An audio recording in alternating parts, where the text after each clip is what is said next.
우리나라의 피와 같은 것이 이스라엘에는 가라지입니다.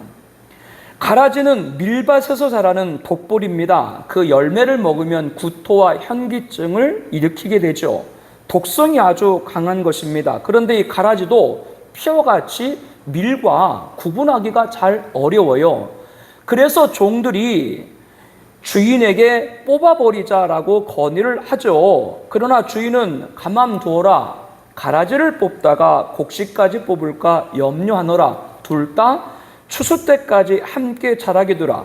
추수 때 추수꾼들에게 말하기를 가라지는 먼저 거두어 불사르게 단으로 묶고 곡식은 모아 내 곡간에 넣으라. 그런데 가라지가 피와 다른 것이 있습니다. 이 가라지는 농부가 잘 때 원수들이 곡식 가운데 몰래 씨앗을 뿌린 것이다 라고 마태복음 13장 25절에 말씀합니다.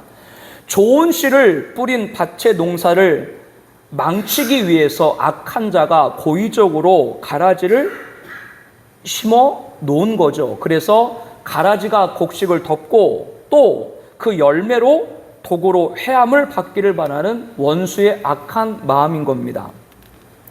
예수님은 곡식과 가라지 비유를 통해서 천국에 관해서 말씀하신 것이라고 했습니다. 그리고 이 비유에서 대종들은 다 물러가고 제자들만 별도로 모아놓고 그들에게 이 비유를 설명을 해주셨죠.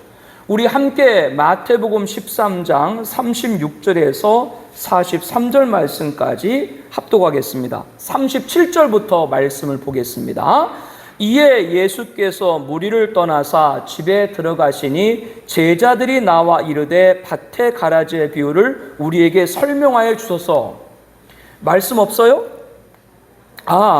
37절부터 보겠습니다. 대답하여 이르시되 좋은 씨를 뿌리는 이는 인자요 밭은 세상이요 좋은 씨는 천국의 아들들이요 가라지는 악한 자의 아들들이요 가라지를 뿌린 원수는 마귀요 추수 때는 세상 끝이요 추수꾼은 천사들이니 그런즉 가라지를 거두어 불에 사른같이 세상 끝도 그러하리라.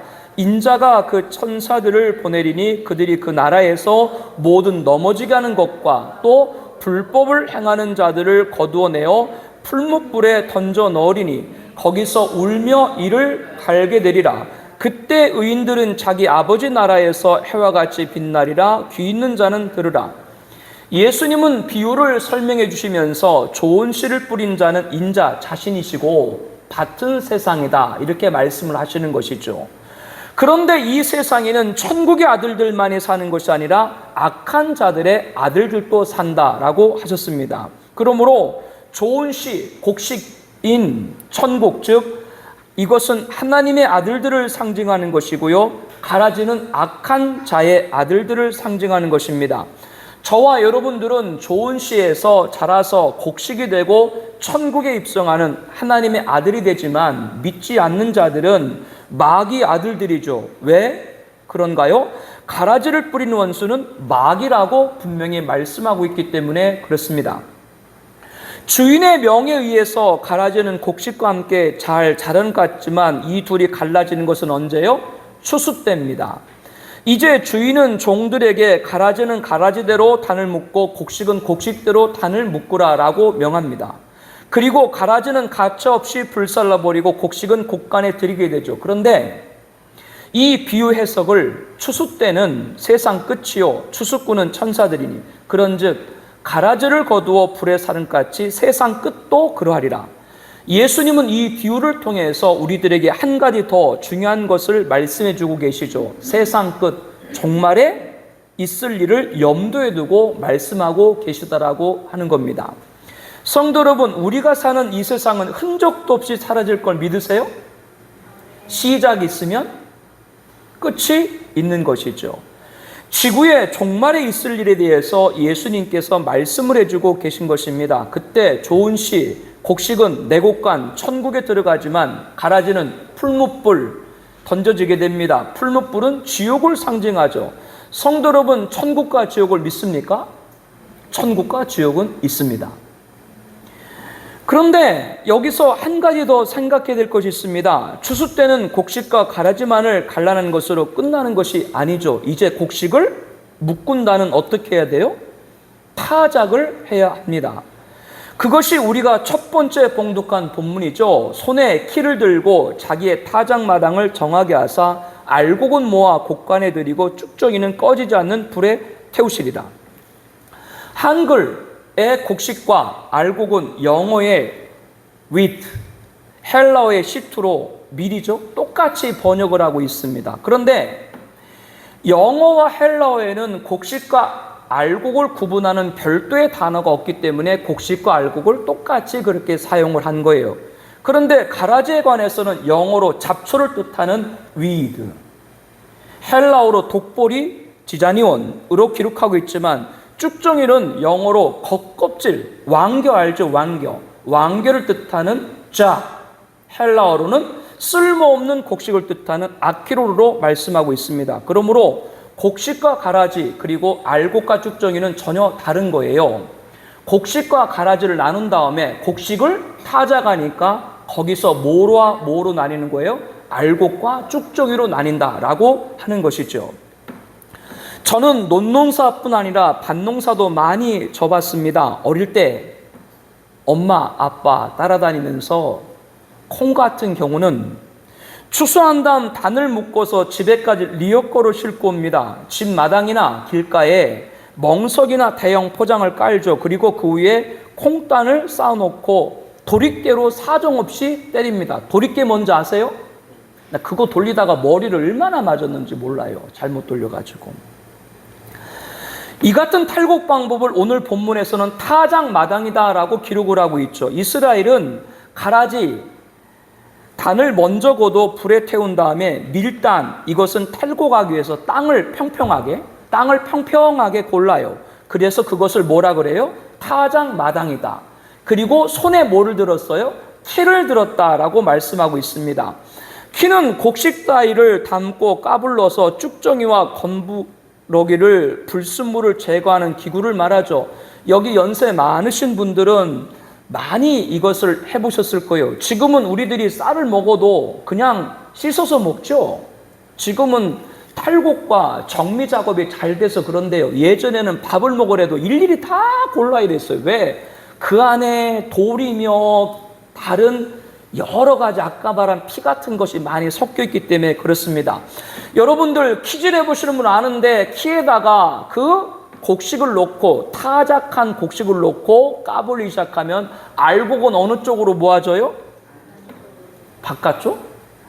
네, 알곡은 안쪽으로 모아지고 가라지는 바깥쪽으로 건부러기 같이 다 모아져요. 그래서 알곡은 따로 담고 이 가라지 건불은 모아서 그거는 불태워 버리는 것이죠. 이미 걷어들인 곡식 중에도 알곡과 쭉정이를 가르는 작업이 뭐예요? 타작인 것이죠. 추수 때 곡식과 가라지를 나누고 끝이 아니라 타작 때 곡식 중에도 알곡과 가라지를 나누는 작업을 해야 사실은 추수가 다 맞춰지는 겁니다. 본문의 타작마당을 정하게 하사 이것을 다른 번역본에 보게 되면 타작마당의 곡식을 깨끗이 가려서 알곡과 쭉정이를 나누고 타작마당의 모든 곡식을 키질해서 알곡과 쭉정이를 나누고 이렇게 쉬운 말 성경에는 번역을 하고 있습니다. 엄밀히 구분한다면 추수는 곡식과 가라지를 나누는 것이고 타작은 알곡과 쭉정이를 나누는 것이죠. 여기서 중요한 것은 가라지는 아예 씨가 처음부터 곡식과 달라요. 그런데 쭉정이는 처음에는 알곡과 똑같은 좋은 씨라고 하는 거죠. 곡식과 가라지는 성도와 불신자 간의 비유라면 알곡과 쭉정이는 성도와 성도 간의 비유라고 하는 겁니다. 그런데 처음에는 가라지인지 곡식인지 쭉정인지 알곡인지 몰라요. 언제 가봐야 알아요? 가라지는 분명히 추수 때라고 말씀하고 쭉정이는 타작마당 이렇게 말씀을 통해서 둘 다 추수 시기가 되면 알 수 있다라고 하는 겁니다. 추수 때는 세상 끝이다 라고 말씀을 하십니다. 세상 끝은 종말을 일컫습니다. 종말이 되면 마지막이 되면 곡식과 가라지 불신자와 성도만 가르는 것으로 끝나는 것이 아니라 알곡과 쭉정이 성도 간에도 성도를 나뉜다라고 오늘 말씀은 가르쳐주고 있습니다. 세례 요한의 외침이거든요. 주의 길을 예비했던 자였죠. 오늘 본문에 세례 요한이 뭐라고 말씀을 하냐면 예수님이 오시면 알곡과 쭉정이를 나눌 것이다. 이 말씀은 예수님이 2000년 전 이스라엘에 오셨을 때 당시에 있을 일을 말한 겁니다. 유대인들은 하나님의 선민으로 자부하며 살았죠. 그래서 자신들은 곡식이고 이방인들은 가라지다, 이렇게 그들은 여겼습니다. 그런데 곡식인 유대인 가운데는 예수님을 메시아로 받아들인 자들이 있는가 하면 배척하고 십자가에 못 박은 자들도 있죠. 똑같은 하나님의 백성이었는데 이렇게 완전히 나뉘고 말았습니다. 이것이 본문의 뜻입니다. 같은 밭에 뿌린 똑같은 씨인데도 알곡과 쭉정이로 나뉜다라고 하는 거죠. 그러나 이 말씀은 종말론적으로도 해석할 수 있는 겁니다. 추수는 세상 끝이다. 예수님이 이렇게 우리에게 말씀하고 있잖아요. 그러면 키를 들고 타작망에 선 것은 뭐요? 세상 끝 종말입니다. 그러므로 우리는 어느 시대에 살고 있는가를 깨닫는 것이 중요합니다. 지금은 누가 무슨 말을 해도 마지막 시대입니다. 예수 안 믿는 분들도 뭐라 그래요? 마지막 시대다, 이렇게 얘기를 하죠. 정말 지구에 종말이 임박한 시점에 살고 있습니다. 그렇다면 성도님들께서는 가라지 불신자가 아닌 것이다 아는 것에 만족해서는 안 됩니다. 내가 알곡 성도인가를 항상 생각을 해야 합니다. 이것이 마지막 시대를 사는 성도들의 신앙입니다. 지금 우리는 파종을 넘었어요. 여러분도 인정하시죠? 모짜리도 넘었어요. 여러분도 인정하시죠? 모내기도 넘었어요. 여러분도 인정하시죠? 이삭이 맺히고 영글어서 벼가 허리를 숙인 것이 바로 지금의 시대와 같습니다.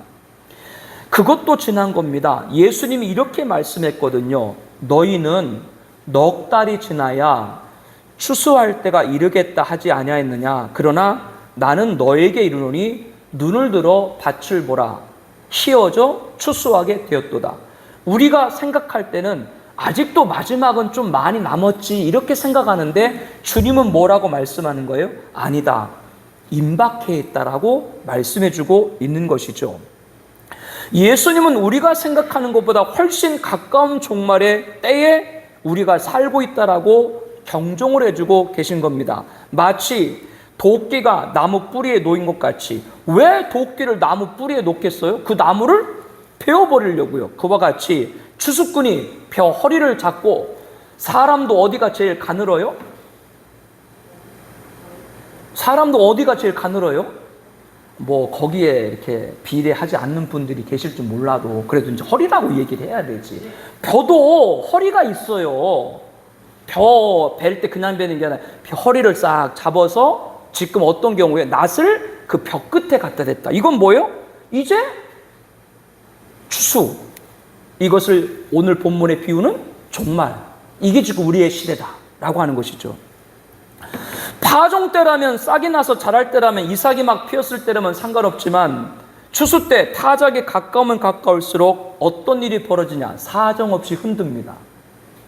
타작은 뭐요? 때리는 게 타작이에요. 교회들마다 사정없이 이런 일 저런 일들이 끊이지를 않습니다. 종말이 가까우면 가까울수록 성도들의 신앙을 더욱 세차게 흔듭니다. 종말이 얼마 남지 않은 시점에 악한 원수 마귀는 알곡성도 한 명 중에 알곡성도 한 명이라도 쭉정의 성도를 만들기 위해서 온갖 갖은 방법으로 올무를 걸어서 넘어뜨려 하죠. 그러므로 이 시대를 사는 성도들에게 주시는 말씀이 오늘 우리가 봉독한 본문인 거예요.